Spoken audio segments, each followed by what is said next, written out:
So I'm here with Manuela Senna, the head of our immigration department at Fresh, and today we're going to talk about which visa types exist in Portugal and which one is the best for you. And yeah, lots of options, Manuela, right? Yes, well, the good thing about Portugal is that it offers many options, and it all depends on the person's needs and goals in the country. Is the person planning to invest or incorporate a business in Portugal, or does this person has a passive income or will be working remotely? There are many options.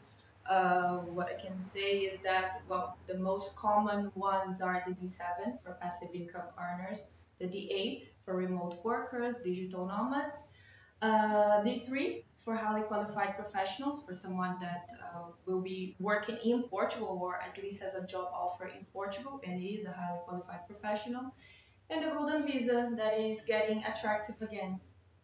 So let's start maybe with the golden visa because it's kind of been missold to a lot of people, right? As who intend to come to Portugal, and obviously now the real estate option is ended, but there's still the fund and a lot of other things. But perhaps the most important issue is that if you're planning to come to Portugal, then you don't need a golden visa. No, if for someone who intends to move to Portugal, that will be better solution, faster and cost effective solutions than the golden visa. The golden visa, is still attractive, but let's say if you want to stay in the country, uh, definitely you can explore even the D2 route for maybe freelancers, entrepreneurs, or D7, as I previously said, or the D8. Um, it would be better than the golden visa. And why is that? And what's the problem with golden visa? The timeline, how long it's taking for the process to be analyzed. I would say the biggest change is also the government fees. The amount of there's a huge difference when compared a D7, for example, with the golden visa.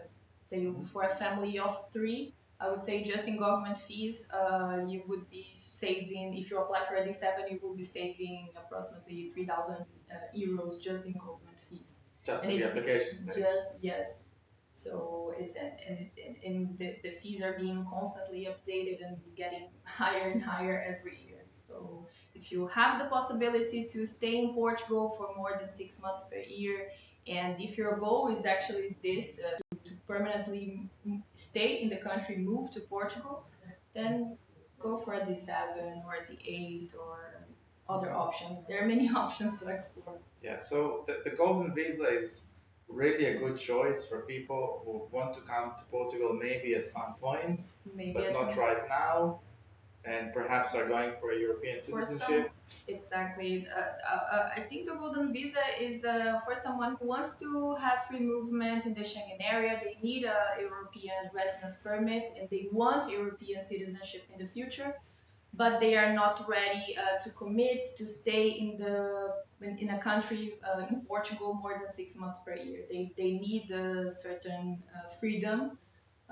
If you are this type of person that it's not a possibility for you to stay at least 6 months in Portugal, then the golden visa is a great option. It will give you the opportunity to get permanent residency or Portuguese citizenship in 5 years. And there was also a very beneficial change on the nationality law in the beginning of this year, that now the clock for citizenship starts to count from the moment that the process was submitted. So if the goal is citizenship, the timeline, the time that is taking for the process to be analyzed, it won't be a huge problem, because the main goal is to citizenship. It's even good, right? Because that means less fees. So if you have a lot of patience and you're going for European citizenship, then not only you shouldn't be worried about the delays in the golden visa processing, you should celebrate them because they reduce the fees.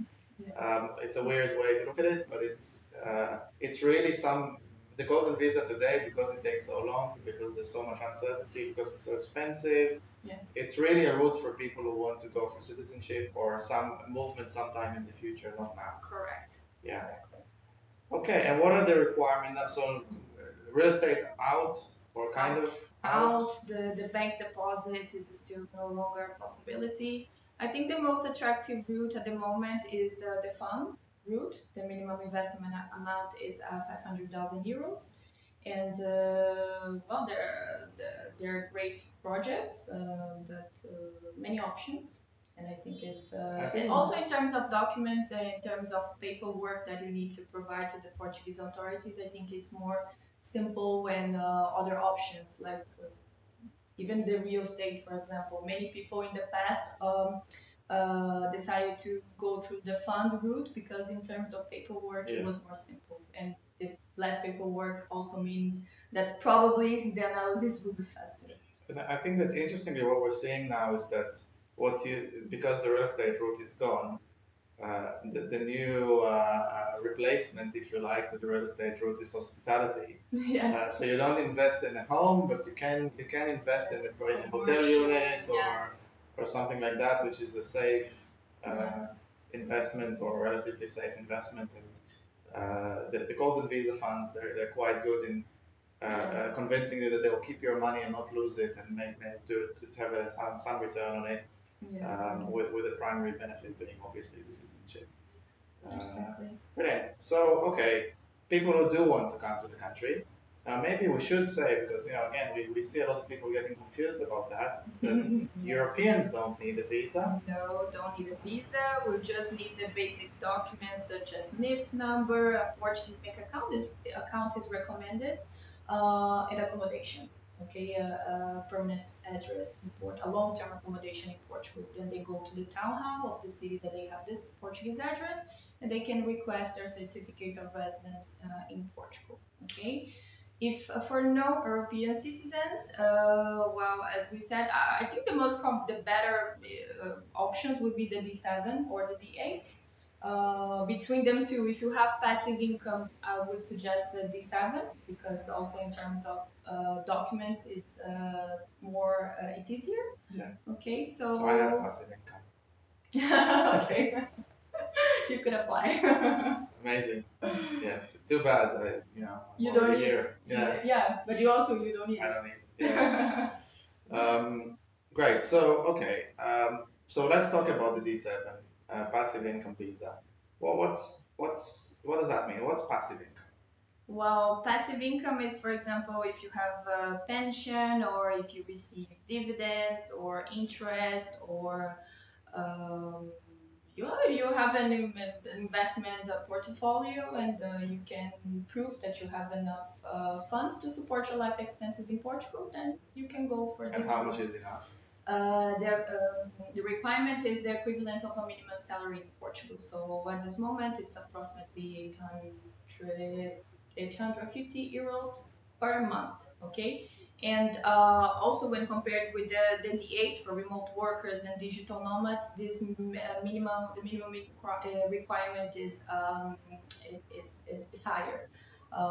It would be approximately 3,000 euros of active income. Okay, from income received through the work.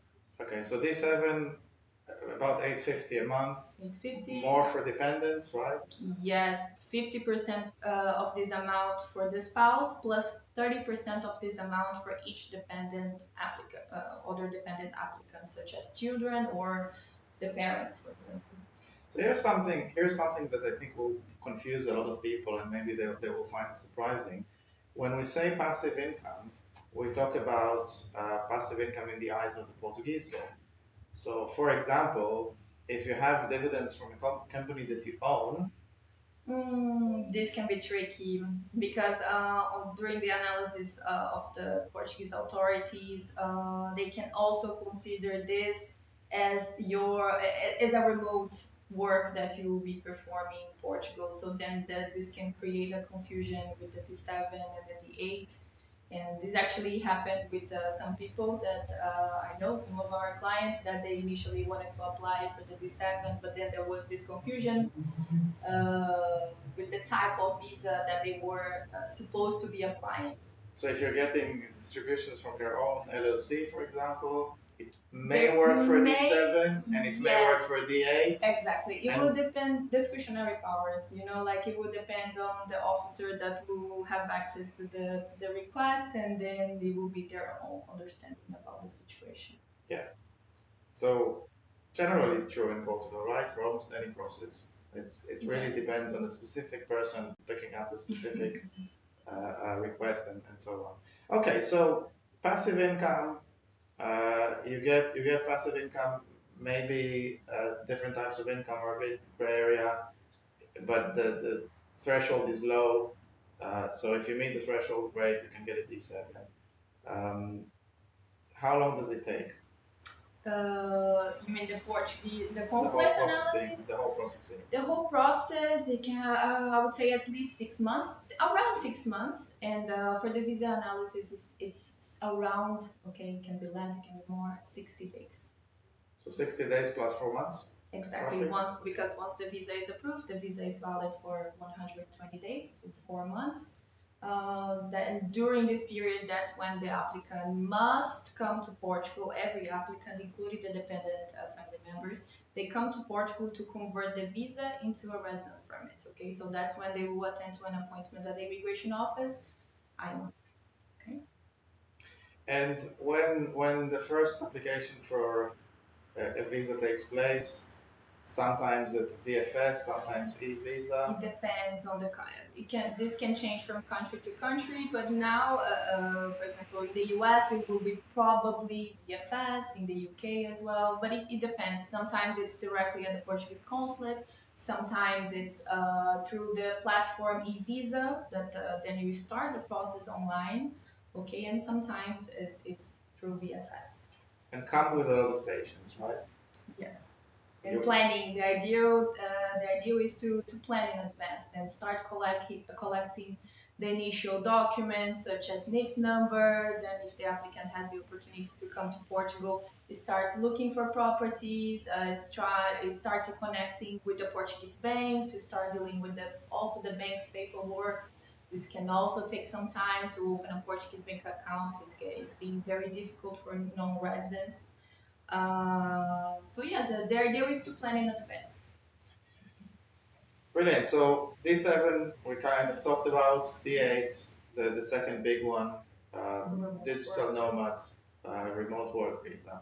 Tell me more about D8. Well, the D8, yes, it's for someone who will be performing the remote work in Portugal. The minimum income, the main requirement is higher than the D7, but it's still a great option. The process is very similar. You first apply for the visa, the Portuguese consulate, then as we were saying, Kimarai, sometimes it's at VFS Global. Then in around 60 days, you will receive an answer for the visa. Mm-hmm. Then once you have the visa, you have to come to Portugal to convert the visa into a residence permit. It's very similar. The main difference will be the type of income that you will be providing to the Portuguese authorities. If it's passive, D7. If it's your active income, the income from your work, D8. Freelancing is fine. Mm-hmm. Yes. Okay. And what is the threshold? How much do you need to make?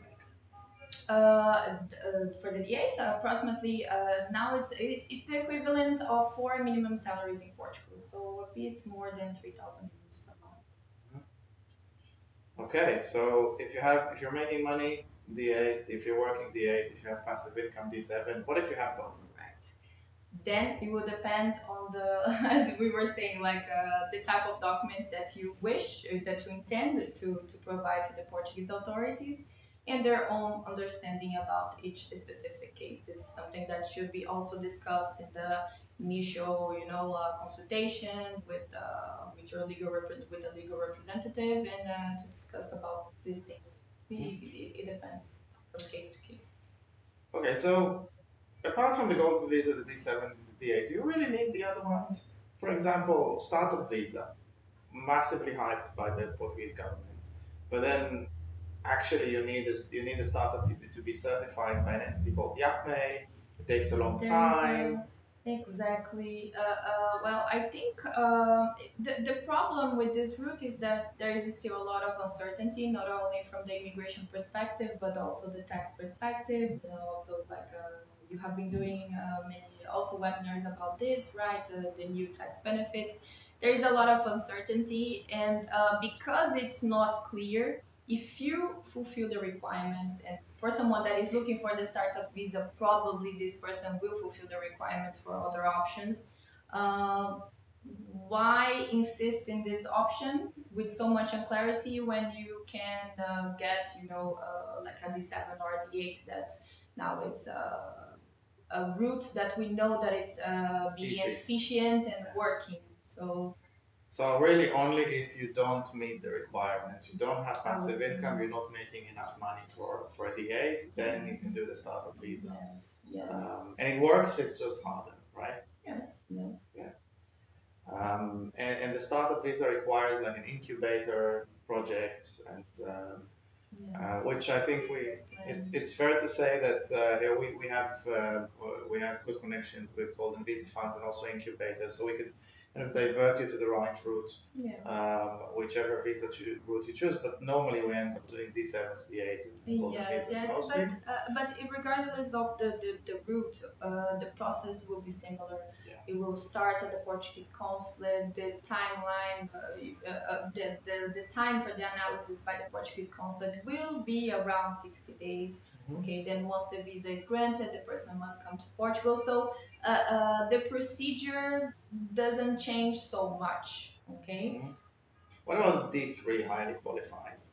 The D3, it's getting more and more common. It's for someone that has a job in Portugal, or at least a job offer in Portugal, and is a highly qualified professional. Okay, like I can be able, the person must be able to provide, if requested, for example, a diploma, a license, and also there is a certain minimum amount that this person should be making, that it's approximately 1,700 euros. Mm-hmm. So in between the passive, Yes. yeah. So yeah, I mean, someone who's offered a good job in Portugal is not a remote worker, so they cannot apply for a D8, and maybe they don't have passive income, so they cannot apply for a D7. So this is a useful one Exactly. to know about. And then there's also the work visa for not so highly qualified, right? Yes, Yeah. yes. If you have a job offer, work contract in Portugal, you can also apply for the work visa. Okay, and there's also the D2 for freelancers or entrepreneurs in Portugal. Okay, that's the main difference of the D2 and the D8. Okay, the D2 is you are a freelancer or an entrepreneur in Portugal, and the D8 you would be abroad. Okay. Yeah. And yes, but in the end, there's a role for everyone. Yes, there are many options. Also for students, for someone who intends to do a master's, for example, or a PhD, for example, they also have. They can also request the Portuguese residency. Okay, there are many options. Mm-hmm. And regularizing the status of people that are already in Portugal, what used to be called manifestação de interesse. Yes, we had this very recent change. Now that it was very common, very popular, but normally was the expression of interest, manifestação de interesse, was more for people that they arrived in Portugal as tourists, and then they decided to stay. Let's say because they found a job or something else, and then you had the opportunity to proceed with this online request. Okay, express your interest of staying in Portugal, but now this is no longer a So that's possibility. shut down and Yes. no longer available. Yes, no longer a possibility. Now you have to request a visa similar to the other procedures. So the government seems to think that because most of the pressure on the immigration authorities was created by these processes, now that they're finished and they're trying to accelerate dealing with the ones that are already in place, it would hopefully accelerate the other visas. Yes. Are you reasonably optimistic? Well, I am. I'm always trying to be. I hope that this will have good results, and Yeah, I believe so. Yeah, so I think we covered most kind of all the basic options of how to get into Portugal. I mean, would you say maybe compared to other countries, based on your knowledge, it's not very hard, right? No, definitely not. Especially, well, first because in 5 years it's not so long. Okay, the possibility for someone to get Portuguese citizenship in just 5 years, and not and also having the requirement is that you pass the A2 for the basic test, language test. It from of course for me it's easy to say, but from the feedback that I receive from the clients, it's not so difficult. And yes, it's only 5 years. I think it's a great opportunity. Hmm. Yeah. And yeah, I mean, maybe the last point is although it's not very complicated, you really need to know what you're doing, right? Because Yes, it can otherwise, get lost. yes, otherwise something that was supposed to be kind of simple will become a headache because if there is one missing document, then they can jeopardize your entire application or delay. So it's important to understand what you're doing and fulfill the requirements. Which is why you're here. Exactly. Amazing. Thank you very much, Manuela. Thank you. Thank you. I Hopefully hope this everyone was found it helpful. useful. And Yeah. yeah, Okay.